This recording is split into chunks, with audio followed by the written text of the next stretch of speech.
Hi, and welcome to Taxology, the official podcast of the Canada Revenue Agency. I'm your host, Cece, and on today's episode, it's all about what you need to know as you start university or college or your very first job. So if this is you, congrats on the big life moves. I'm sure you're wondering, how does this affect my taxes? Okay, maybe not. It's important to know that these changes can affect your taxes, and if you haven't already, you may have to do your taxes for the very first time. But don't worry, we're here for you. After today's episode, you'll realize it's not just about owing money. You could actually get more money in your pocket with a refund and be eligible for some benefit and credit payments. This time, we're meeting remotely with Revathy, a subject matter expert at the CRA who works to help Canadians learn about their taxes. So let's welcome Revathy to the show and start learning. Thanks for coming, Revathy. Tell us a little bit about who you are and what you do at the agency. Hello, it's nice to be here. I work in headquarters for a team that develop learning materials for youth and anyone interested in learning about taxes. And our team creates learning materials like Learn About Your Taxes online learning tool for anyone interested in learning about taxes. That's awesome, because taxes can be really overwhelming. So thanks for making some products like that to help. I'm really interested in seeing them. Tell me more about them. So Learn About Your Taxes is an online learning tool to help youth understand taxes from all aspects and ensure they get the benefits and credits they are entitled to. It's a great resource for anyone interested in learning about taxes. It's written at grade 8 comprehension level with easy to understand format. It also includes 3-minute videos and infographics. That's perfect, because that is all the attention span that I have. I can only pay attention to a video for like 3 minutes. Why is it important for youth and students to file a tax return? Like, is it law? What benefits could students even have by filing a return? In Canada, we file an income tax and benefit return every year to report our income for the year. We do our taxes to calculate the income tax we owe based on our income and to find out if we have an amount owing or if we will get a refund. It is very important for students to file their taxes, which actually has its own benefits. If they want to receive benefit and credit payments like the GST, HST credit, then they should file their taxes. If they want to claim tuition credits or transfer the unused tuition credits to their parents or carry them forward, they should do their taxes. If they want to start generating contribution room for registered plans like the RRSP, then they should do their taxes. Oh, I am interested in saving for my future. I do not want to work anymore. So what can I do to prepare for my future? I mean, I'm not going to retire for a long time, but what can I do? So when you start working and you file an income tax return, you may be getting a refund or you may be getting a benefit and credit payment. You should start saving those, put them aside in a tax-free savings account or savings account so that you save it for your future. And you said something about transferring my tuition credits to my parents. What do you mean by that? So when you start post-secondary education, your school will provide you with the T2202, which is the tuition and enrollment certificate, which actually provides you with the total tuition fees you paid for that year. And it will also tell you whether you are registered in a full-time or part-time post-secondary course. You use that form to claim your tuition credits. And if you don't have to pay taxes on that income that you earned that year, you can transfer your unused tuition credits to your parents. Okay, so I just started to work. I started a new job in Canada, and I got a form from my employer called the TD1 form. What is it? Can you explain what it is and why it's important, and why do I need to complete that correctly? Sure. TD1 form, it's an important form to fill out when you start your job. It ensures that the correct amount of taxes are being taken off your paychecks. based on your personal situation. So you don't get a surprise at tax time with an amount owing or get a huge refund. You will be asked to fill out a federal TD1 form as well as a provincial or territorial TD1 form.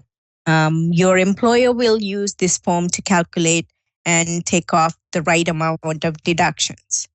Most employers just send the form to their employees. They don't explain what it is or why you need to fill it out. So it's up to the employees to learn more about those forms.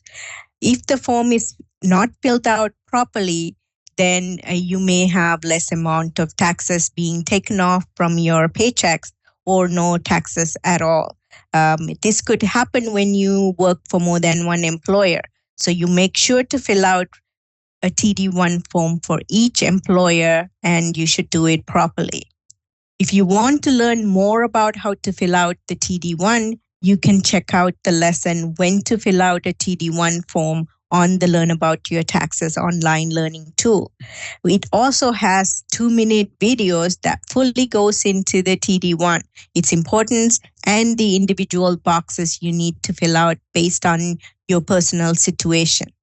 You can also resubmit a TD1 to update your personal information, like when you start post-secondary education, or if your marital status change, or you have a child, so that these additional credit can be factored into your payroll deductions. So when I'm starting to work and I'm getting a pay stub, what is all that information that's on that paycheck? And why am I losing money? Like, why are you taking money off my pay? So a pay stub is something that your employer will give it to you. It shows your gross income and the deductions like Canada Pension Plan or Quebec Pension Plan contributions, employment insurance contributions, and income taxes.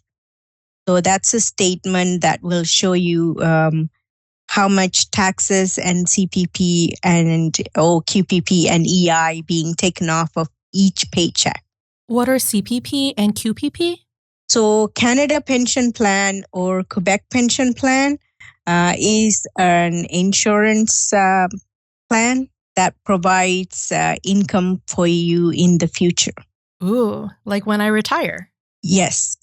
When you retire, you can receive money from the CPP or QPP plan.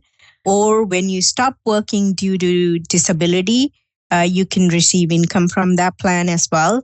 Or it will be paid to the spouses or family members if someone passes away. And I have to contribute to the CPP as soon as I start working, like even when I'm a teenager? So your employer will automatically deduct CPP from your paychecks, and it's a portion of your income is contributed to these plans. And these are like mandatory contributions that your employer must deduct from your paycheck. One thing to note is individuals under 18, they are not required to contribute to CPP. So you won't see any deductions if you're under 18 and working for an employer. I see that employment insurance is on my pay stub too, but I'm working. Why do I need to contribute to EI? So that's another insurance plan. Employment insurance plan, you contribute while you work. But if you lose your job due to no fault of your own and are available to work, then you can receive money from that insurance plan while you wait or you look for jobs until you find another job. Are there any other circumstances where I might need to claim EI?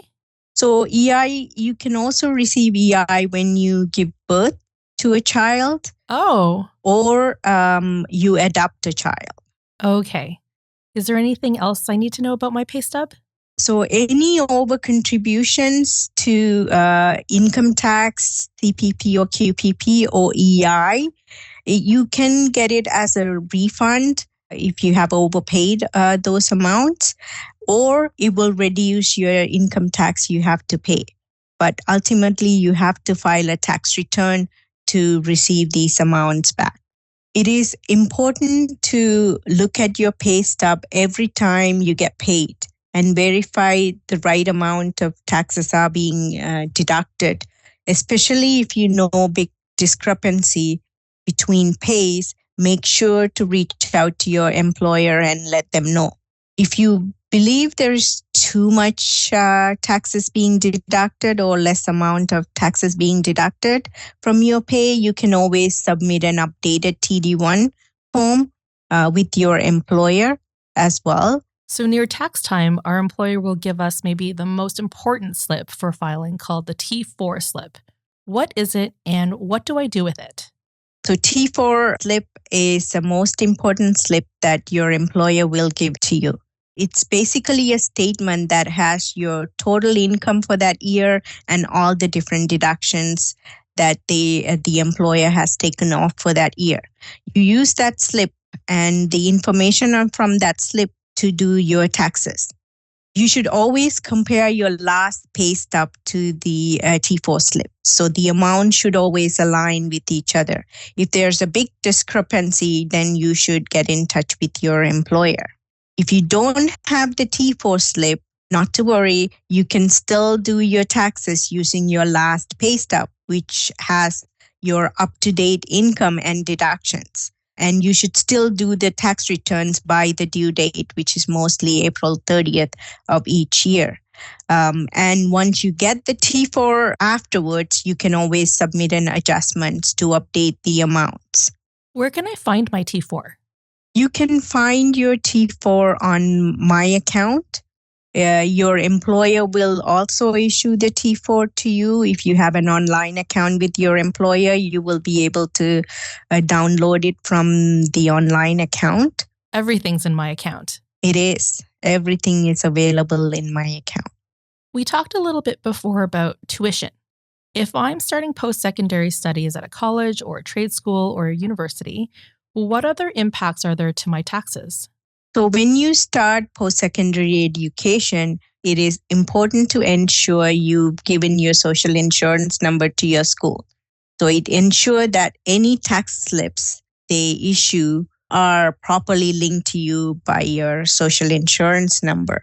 When you attend post-secondary education, your university will issue the T2202 form, which has the tuition fees you paid for that school year, which can be claimed as a non-refundable tax credit on your tax return. Okay. Are there any other expenses that I might be able to claim as a student? If you move closer to your school, 40 kilometers closer to your school, to start post-secondary education as a full-time student, you can claim your moving expenses against your scholarship or bursaries you receive. Oh, cool. So when I move to another city, like more than 40 kilometers, and I'm changing my address, do I change my address with the CRA to let them know that I live on campus now? Or do I keep my permanent address as my parents' address? So every time you move, you should update your address with the CRA so that all your information is sent to the right address. But in this particular situation, if your home address is with your parents' address and you're temporarily living at the school residence, it's up to you to decide which address you want to use, because you want your important information to go to an address that where you can access them easily. If you live in a residence, you might move out and you might miss the mail, and you will miss important information. So it's up to you to decide what address should be using. Yeah, I guess I'm the one that's responsible for my own tax situation, not my parents. That's correct. Yes. You should always register for the CRA account so you have access to your income tax account online, and you can update your address anytime you want and keep CRA up to date with your personal information. Oh, perfect. Does any of that get muddled if I'm changing provinces? Like if I live in Alberta, but then I go to school in Manitoba? So if you live in Alberta and go to school in Manitoba, You're temporarily living in Manitoba, so when you file your taxes, you should always use the Alberta tax return to file because that's your home address. If you lived in a province or territory that still has the tuition, education, and textbook amounts, you will be using the proper provincial or territorial form to fill out and claim those credits. So if you live in a province or territory that still has the tuition, education, and textbook amount, you will be filling out the provincial or territorial Schedule 11 to claim those amounts. When you go to canada.ca and search for T1 income tax package and you choose your province or territory, you will see there will be a provincial or territorial Schedule 11. And once you open it up, you will see there is extra lines on those schedules that will tell you if the tuition, education, and textbook amounts are available for that province or territory. Got it. What if I need help filing? Like, I know there's all these resources online to help, but what if it's just so overwhelming? If you need help with filing your taxes, there are free tax clinics that may be organized by your school or the student groups or associations. So most students with simple tax filing situations are eligible to have their taxes completed by a volunteer for free at these tax clinics. Okay, and what if I feel confident? I've watched the videos, I'm ready to do my taxes on my own, but I can't afford some of those more expensive tax softwares. Then what? So there are free NetFile certified tax softwares available for individuals with lower income. Certain softwares, as long as you enter a T2202 onto their software, you can use it for free. Oh, it'll recognize that I'm a student. That is correct, yes. That's awesome. If I don't have a job, do I even really need to file? You should still do your taxes if you want to receive benefit and credit payments. Or if you are entitled to a refund, you will only receive the refund if you file your taxes. I have an example. One of my nephews, he was 16 or 17 at that time. He worked in the summer. He got a T4. His parents told him he doesn't need to file because his income was too low and he wouldn't pay taxes on that income. I told him he may want to file his taxes because if he's entitled to receive a refund, he will only get it if he files his taxes. And also he can register for a CRA account. He did his taxes later and got a little bit of money back. He was so happy he got a bit of money back because he could use that towards his post-secondary education because that's the year he's starting university. Oh, that's so nice. What a nice success story. Do you have any final tips or resources to share that youth and other students might need to know or better understand and manage their taxes? If you want to learn more about taxes, you should check out the Learn About Your Taxes online learning tool. It has information on why we pay taxes, what are taxes used for, and preparing to do your taxes, like what documents you need before you start filing your taxes. Also, completing a basic tax return information is available on there. And once you do the tax returns, what to expect. Like you get a notice of assessment if you need to do adjustments and so forth. So all the information is available. There are also mini videos and infographics also available. So feel free to check out, learn about your taxes. Nice. I'm so excited to look at these resources because I'm a visual learner. Great. Thanks so much for coming today, Revati. It was really great to hear all about Learn About Your Taxes and the things that you need to know when you're a student. Thank you. It's nice being on the show as well. A big thank you to Revati for being on today's show. If you want to learn more, check out our Learn About Your Taxes course at canada.ca/learnabouttaxes. There you'll find short videos, interesting lessons, and fun quizzes to improve your knowledge. You can also follow us on Facebook, X, and Instagram at CanRev Agency. Thanks again for listening. I'm your host, Cece. Until next time, stay safe and do your taxes.